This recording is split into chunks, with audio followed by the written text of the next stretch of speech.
Time is not something that you use. Time is the basis of your life. Your life is time. We have a brief moment of life here.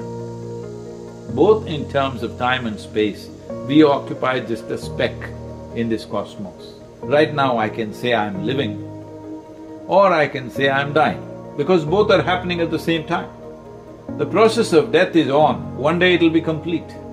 So when you say I'm lazy, that means I will sleep most of the time, I'll sit around without any purpose to myself. That means that you are encouraging death. If life is a race, what is the goal? You must get to the finish line faster than others. You know what's the finish line? Finish line is death. This whole nonsense about wanting to be better than somebody is happening because you have not found any sense of profoundness in your own existence. There is no struggle for survival, survival is taken care of. Now you need profoundness. If there is no profoundness, you wonder why are you alive. I know only one thing. I don't know too many things, I just know only one thing. I know this piece of life from its origin to its ultimate. I only talk about this life, but the world assumes I'm talking about them because fortunately life is made the same way within them also. On the surface, deep inside, both lives are made the same way. When I talk about this, plants think I'm talking about them, the worms think I'm talking about them, every other human being thinks I'm talking about them.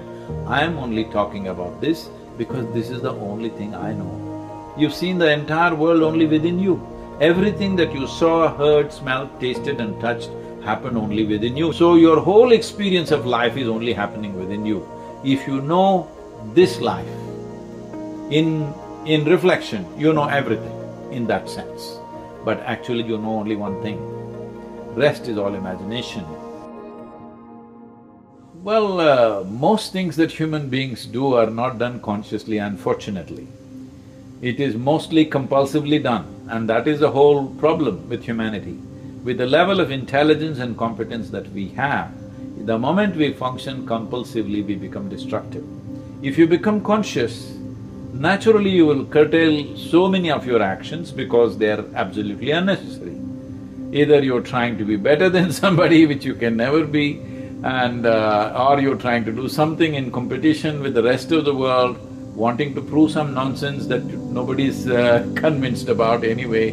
And all these countless number of people who existed on this planet before you and me, all those idiots also were doing the same thing.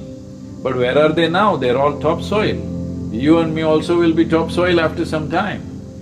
So let's not think too much about ourselves. If we understand the context of our existence, we are just a small pop-up on this planet and will pop out. If we know this, keeping your life pleasant, profound, if necessary in action, impactful, that is a choice. To do it without activity is much harder than to do it with activity. Most people who are lazy are also bitter about something. There is no sense of profoundness to their life, they always feel insufficient. That's not the way to live.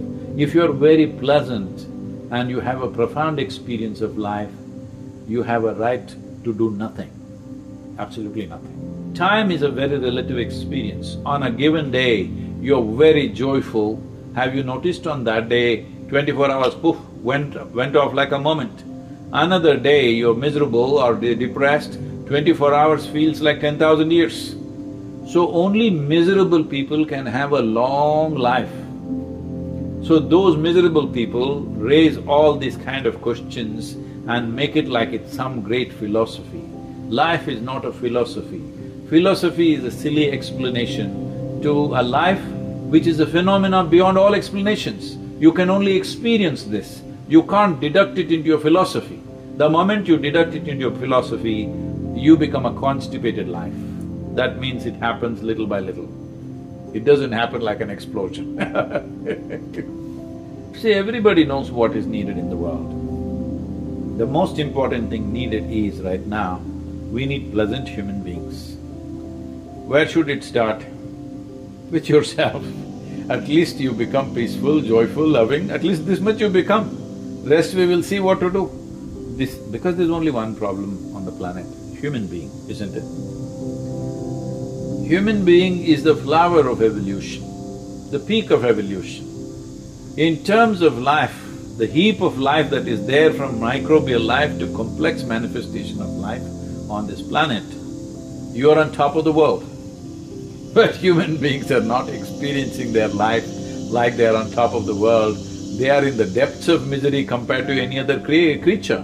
All other creatures, if you just provide them the food that they need, they are all fine. A human being is miserable if he doesn't have food. If you give him food, he will feed his misery further. Simply because for all other creatures, nature has fixed their way of being. Nature has fixed how they should be, how a grasshopper should be, how a tiger should be, how an elephant should be. Nature has fixed at least 90% of their life. Only 10% latitude may be there for individual animals to find some expression for themselves. But in the case of a human being comes largely unformed. Only 10% is fixed, 90% is left loose. This is what human beings are suffering. Human beings are not suffering their bondage, human beings are suffering their freedom. You are free to make yourself whichever way you want. That means you know how to be.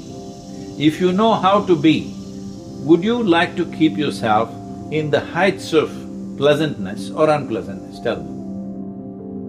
There's a big difference between loving to be lazy and being lazy, because laziness, if there is stillness in your body, that's called death.